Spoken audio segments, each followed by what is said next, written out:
নমস্কাৰ, আপোনাক পুনৰবাৰ স্বাগতম জনাইছোঁ আমাৰ অন্য এটা ভিডিঅ'লৈ। আজি আমি এই ভিডিঅ'টো আলোচনা কৰিম যে আপুনি আপোনাৰ যিখন পুৰণি কাষ্ট চাৰ্টিফিকেট আছে সেইখন কেনেকৈ ডিজিটেল কৰিব বা কেনেকৈ এখন নতুন কাষ্ট চাৰ্টিফিকেটৰ বাবে আবেদন কৰিব পাৰিব। গতিকে অলপমান পলম নকৰি আহক আজিৰ এই ভিডিঅ'টো আৰম্ভ কৰোঁ। ভিডিঅ'টো আৰম্ভ কৰাৰ আগতে আপুনি যদি এতিয়ালৈকে আমাৰ এই চেনেলটো ছাবস্ক্ৰাইব কৰা নাই, ছাবস্ক্ৰাইব কৰি লওক আৰু কাষতে থকা বেল আইকনটো দবাই দিবলৈ নাপাহৰিব। প্ৰথমতে আপুনি আপোনাৰ মোবাইলত যিকোনো এটা ব্ৰাউজাৰ অ'পেন কৰি লওক আৰু তাতে সাৰ্চ কৰক সেৱা সেতু আসাম। তাৰ পাছত ইয়াত যিটো প্ৰথম লিংক আহিছে সেইটোত ক্লিক কৰি দিব। তাৰপিছত ইয়াত এনেকৈ আহিব, ওপৰত যিটো লগইন আৰু ৰেজিষ্টাৰ দেখা পাইছে তাতে ক্লিক কৰি দিয়ক। তাত ক্লিক কৰি ইয়াত যিটো চিটিজেন অপশ্যন আছে প্ৰথমত সেইটো চিলেক্ট কৰি লওক। তাৰপিছত ইয়াত এনেকুৱাকৈ আহিব, ইয়াতে আপুনি আপোনাৰ ইউজাৰ নেম আৰু পাছৱৰ্ডটো দি লগইন কৰি ল'ব লাগিব।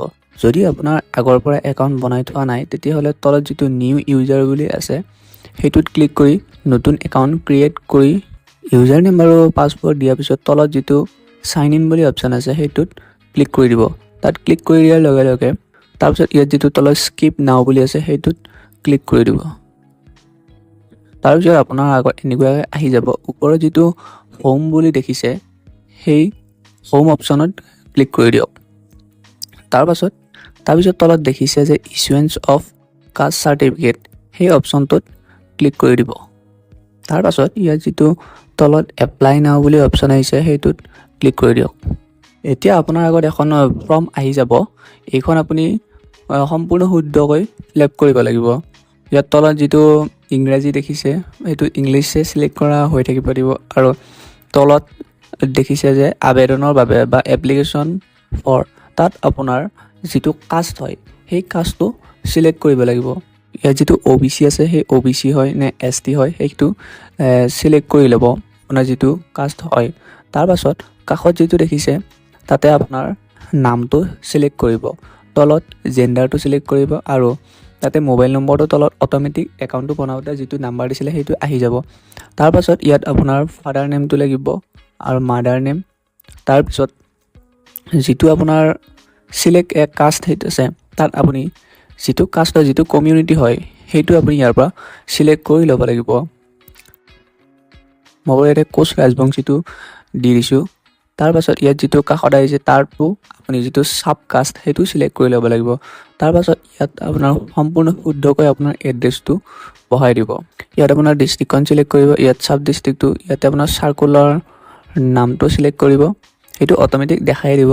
তাৰপাছত ইয়াত যিটো মৌজা আছে তাৰপিছত তলত একদম ভিলেজখন চিলেক্ট কৰিব আৰু লাষ্টত পোষ্ট অফিচ আৰু পিন কোডটো দি গোটেইখিনি দিয়া হোৱাৰ পাছত তলত যিটো ছেভ এণ্ড নেক্সট অপশ্যন আছে সেই অপশ্যনটোত ক্লিক কৰি দিব। ছেভ এণ্ড নেক্সট অপশ্যনত ক্লিক কৰাৰ পাছত আপুনি এতিয়া ডকুমেণ্টছ আপলোড কৰিব লাগিব। ইয়াতে যিখিনি ডকুমেণ্টছ দেখুওৱা আছে সেই ডকুমেণ্টছখিনি আপলোড কৰিব লাগিব। প্ৰথমতে ইয়াত এপ্লিকেণ্টৰ ফটো লাগিব, তাৰপাছত আপোনাৰ ডেট অফ বাৰ্থৰ প্ৰুফৰ কাৰণে এখন ডকুমেণ্টছ লাগিব। ইয়াতে অপশ্যন আছে সেই অপশ্যনৰ পৰাই চিলেক্ট কৰি দিব লাগিব। ইয়াতে আপুনি বাৰ্থ চাৰ্টিফিকেট দিব পাৰে, আধাৰ কাৰ্ড দিব পাৰে, পান কাৰ্ড দিব পাৰে, ইয়াত দিব পাৰে। তাৰপাছত আপোনাৰ ৰেচিডেঞ্চ প্ৰুফৰ কাৰণে এখন ডকুমেণ্টছ লাগিব। ইয়াতে যিখিনি ডকুমেণ্টছৰ লিষ্ট আছে ইয়াৰ পৰা এখন দিব লাগিব আৰু তলত কাষ্ট চাৰ্টিফিকেট অফ ফাদাৰ সেইটো মেণ্ডেটৰী হয়, কাষ্ট চাৰ্টিফিকেট অফ ফাদাৰ দিব লাগিব। যদি আপোনাৰ দেউতাৰ কাষ্ট চাৰ্টিফিকেট নাই তেতিয়াহ'লে আপোনাৰ যিটো আপোনাৰ কাষ্টৰ অফিচ আছে তাৰ পৰা এখন ৰিকমেণ্ডেশ্যন লেটাৰ লিখি আনি ইয়াত আপলোড কৰিলেও হৈ যাব। তাৰপাছত তলত এনি আদাৰ ডকুমেণ্টত যিকোনো আপুনি দিব পাৰে, আপোনাৰ আগৰ কাষ্ট চাৰ্টিফিকেট দিব পাৰে বা ভোটাৰ লিষ্ট আপলোড কৰিব পাৰে। ডকুমেণ্টছখিনি আপলোড কৰি হোৱাৰ পাছত ইয়াত যিটো তলত মেক পে'মেণ্ট বুলি অপশ্যন আহিছে তাত ক্লিক কৰি দিব। তাত ক্লিক কৰি দিয়াৰ লগে লগে ইয়াতে আপুনি পে'মেণ্ট গেটৱে'টো চিলেক্ট কৰি ল'ব লাগিব। পে'মেণ্ট গেটৱে'টো চিলেক্ট কৰি ল'ব লাগিব। তাৰপাছত ইয়াতে আপুনি আপোনাৰ বেংকটো চিলেক্ট কৰি আপুনি 40 টকা এটা পে'মেণ্ট কৰিব লাগিব। তাৰপাছত আপুনি পে'মেণ্টটো কৰা হোৱাৰ পাছতে আপোনাৰ এখন একনলেজমেণ্ট ৰিচিপ্ট আহি যাব। তাৰপাছত আপুনি আপোনাৰ যিটো কাষ্ট চাৰ্টিফিকেট সেইখন আপুনি ট্ৰেক কৰি চাই থাকিব পাৰে আৰু যেতিয়া আপোনাৰ কাষ্ট চাৰ্টিফিকেটখন এপ্ৰুভ হৈ যাব ইয়াৰ পৰাই আপুনি ডাউনলোড কৰি ল'ব পাৰে।